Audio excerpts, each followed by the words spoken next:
Hello दोस्तों, नमस्ते। मैं हूं आपका रविंद्र कुमार। तो आज हम करेंगे क्लास 10th का लेसन कृषि। तो इससे पहले हम 2 पार्ट कर चुके हैं। ये पार्ट आपका 3rd है, ये पार्ट 3 है आपका। तो चलिए हम करते हैं इसे स्टार्ट। क्वेश्चन है आपका, गन्ने की खेती का वर्णन करें। इससे पहले मैं करवा चुका हूं चावल की खेती का वर्णन करें। अगर वो क्वेश्चन आपको आएगा तभी अगले 3 क्वेश्चन आपको आएंगे। एक तो गन्ने वाला है, एक है आपकी कपास वाला, एक है आपकी पे फसल। ये 3 प्रश्न आपको तभी आएंगे जब वो आपको चावल की खेती वाला आएगा, क्योंकि वो मैंने ट्रिक से करवाया था दोस्तों। ठीक है, वो करोगे तभी आगे 3 आएंगे, क्योंकि उसमें मैंने ट्रिक बताई थी। ठीक है, वो ट्रिक से करवाया था मैंने। अगर वो कर लोगे तो 3 आगे जो 3 है अगले बिल्कुल आसान है। तो चलिए करते हैं हम इसे स्टार्ट। क्वेश्चन है, गन्ने की खेती का वर्णन करें। यानी गन्ने की खेती कहाँ पर होती है, कैसे होती है, ये सब बताना है इसमें। उत्पादन राज्य, यानी गन्ने की खेती किस किस राज्य में होती है, यानी किन किन राज्यों में गन्ने की खेती होती है।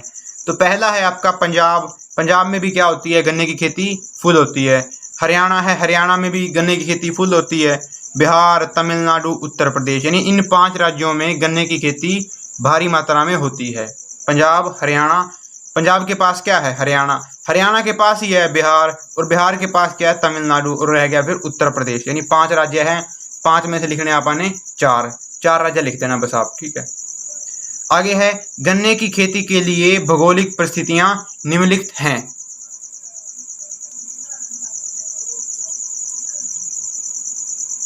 वर्षा, जो वर्षा है आपकी, वर्षा कैसे चाहिए अपने को, यानी कम वर्षा वाले क्षेत्रों में यह उगाया जाता है। यानी कम वर्षा वाले क्षेत्रों में यह फसल उगाई जाती है। कौन सी, गन्ने की फसल। और कम वर्षा वाले क्षेत्र कौन से हैं आपके, पंजाब हो गया, हरियाणा, बिहार, तमिलनाडु, उत्तर प्रदेश, ये सब हैं कम वर्षा वाले क्षेत्र। इनमें क्या होती है, गन्ने की खेती होती है। यानी कम वर्षा वाले क्षेत्रों में यह उगाया जाता है। गन्ने की खेती को पानी की कम आवश्यकता होती है। जो आपकी गन्ने की खेती होती है ना, उसको पानी की बहुत कम आवश्यकता होती है। यानी उसको कम मात्रा में पानी चाहिए होता है। किसको, गन्ने की खेती को। गन्ने की खेती कहाँ पे होती है, पंजाब, हरियाणा, तमिलनाडु, उत्तर प्रदेश, बिहार, बस ये सब 5 राज्य हैं आपके। ठीक है, आगे है भूमि। ठीक है, भूमि क्या है आपकी, जो चावल की खेती में थी ना, वही सेम भूमि आपने यहाँ पे लिखनी है। जो मिट्टी क्या है, मिट्टी भी सेम है। जो चावल की खेती में मिट्टी कराई थी ना, वही मिट्टी आपने इसमें भी लिखनी है। श्रम, यानी श्रम क्या था, जो चावल की खेती में कराए थे श्रम मैंने, वही श्रम इसमें लिखना है। परिवहन, परिवहन क्या था, जो चावल की खेती में कराए थे परिवहन मैंने, वही परिवहन इसमें लिखना है। भौतिक पूंजी भी जो सेम है, भौतिक पूंजी भी जो चावल की खेती में कराया था भौतिक पूंजी, वही भौतिक पूंजी आपने यहाँ पे लिखनी है। दोस्तों, मैं हर प्रश्न, यानी पूरी सामाजिक का हर प्रश्न, चाहे कोई भी प्रश्न है एसएस का, आपको एक नई ट्रिक के साथ करवाता हूं दोस्तों। मुझे 3 साल हो गए पढ़ाते हुए, आज तक मेरे पास कोई बच्चा फेल नहीं हुआ। कारण, मैं बच्चों को ट्रिकें करवाता हूं, बस कारण यही है, मैं बच्चों को ट्रिकें करवाता हूं। नेक्स्ट प्रश्न देखिए आपका है, नेक्स्ट प्रश्न बहुत ही सुंदर है आपका, बहुत ही अच्छा है, लगभग प्यारा प्रश्न है आपका। मिनट में आपको 1 सेकंड में याद हो जाएगा दोस्तों। ये तो करते हैं स्टार्ट। ये भी ट्रिक से है, कोई याद करने वाली बात है ही नहीं, क्योंकि मेरे पास करोगे तो ट्रिकें करोगे, मजे लोगे मेरे पास। तो ट्रिक से पढ़ाऊंगा आपको मैं, मजे से पढ़ोगे एकदम। ठीक है, कपास की खेती का वर्णन करें। यानी कपास की खेती का वर्णन करें। चावल की खेती कर चुके हैं, गन्ने की खेती कर चुके हैं, अब कर रहे हैं हम कपास की खेती।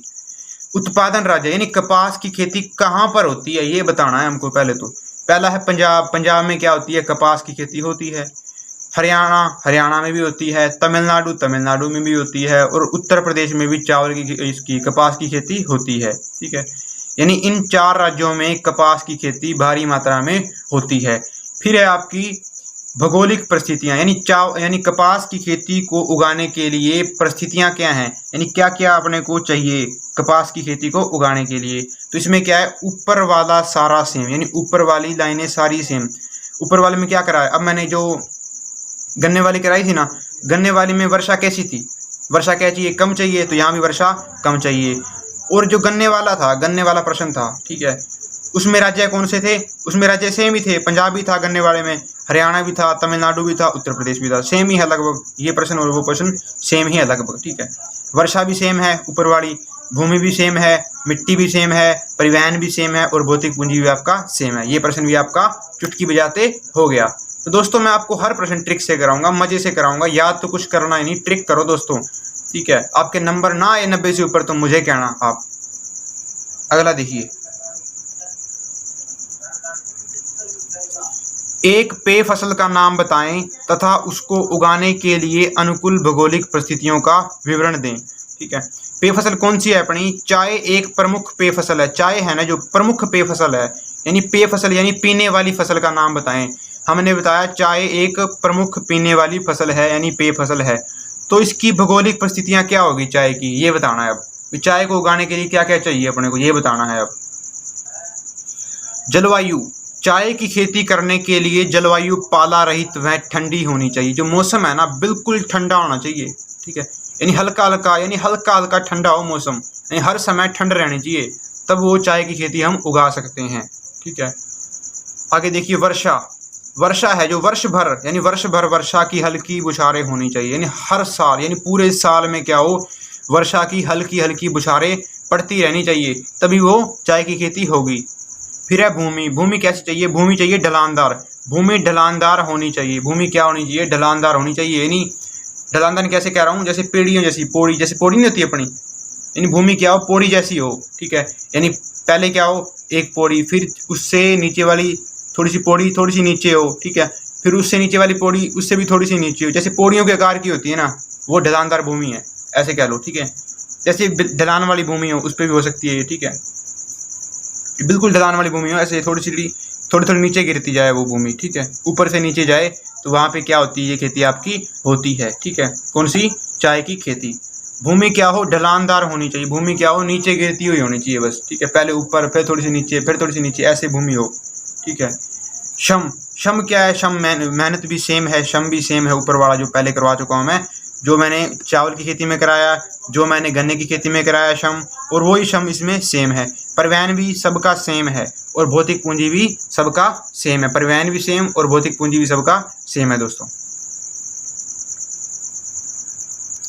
नेक्स्ट क्वेश्चन, सरकार द्वारा किसानों के हित में किए गए सुधार की सूची बनाइए। यानी सरकार ने किसानों के लिए क्या क्या सुधार किए ये बता दो दोस्तों। तो पहला क्या है? ऋण होता है कर्ज। सरकार है जो क्या करती है, किसानों को कर्ज देती है, ठीक है। यानी सरकार क्या करती है, सरकार किसानों को कर्ज देती है ताकि जो किसान है कर्ज लेकर अच्छे से अच्छे बीज खरीद सकें, अच्छी से अच्छी मशीनें खरीद सकें। अगर अच्छी मशीनें खरीदेंगे, अच्छे बीज खरीदेंगे तो क्या लाभ होगा उनको फ़ायदा होगा, उनकी फसल अच्छी होगी, उनको अधिक लाभ प्राप्त होगा, उनके पास अधिक पैसे आएंगे, ठीक है, जिससे उनका सुधार होगा। फिर है रेडियो में क्या होता है, रेडियो में है ना जो रेडियो सुनते हैं आप, ठीक है, रेडियो में बता देते हैं भी मौसम आज कैसा होगा, मौसम कल कैसा होगा, जिससे किसान है ना जो मौसम का अंदाज़ा लगा लेता है, ठीक है, उसी प्रकार से वो खेती करता है, ठीक है। दोस्तों ये आपका पार्ट 3 था और पार्ट 1 और पार्ट 2 मैं करवा चुका हूँ दोस्तों। इस पार्ट के मैंने 3 पार्ट यानी इस पार्ट के मैंने 3 पार्ट बनाए हैं दोस्तों, यानी 3 पार्ट में इस पार्ट को मैंने कराया है। ये पार्ट 3 है आपका दोस्तों। अगर आपको वीडियो पसंद आए इसे शेयर करें, यानी व्हाट्सएप ग्रुपों में, फेसबुक पर डाल दो, इससे क्या दिक्कत है, इसे शेयर करो, फुल शेयर करो दोस्तों, क्योंकि मैं मेहनत करता हूँ किसके लिए, आपके लिए। अगर आप ही सपोर्ट नहीं करोगे मुझे तो कैसे चलेगा दोस्तों इसको शेयर करो। अगर वीडियो पसंद आए तभी लाइक करो और कमेंट करो। अगर कोई कमी हो तो मुझे बताओ ताकि मैं उसका सुधार कर सकूं। और दोस्तों चैनल को सब्सक्राइब कर लें ताकि आने वाली वीडियो की नोटिफिकेशन आपके पास पहुंच जाए। धन्यवाद। जय हिंद, जय भारत।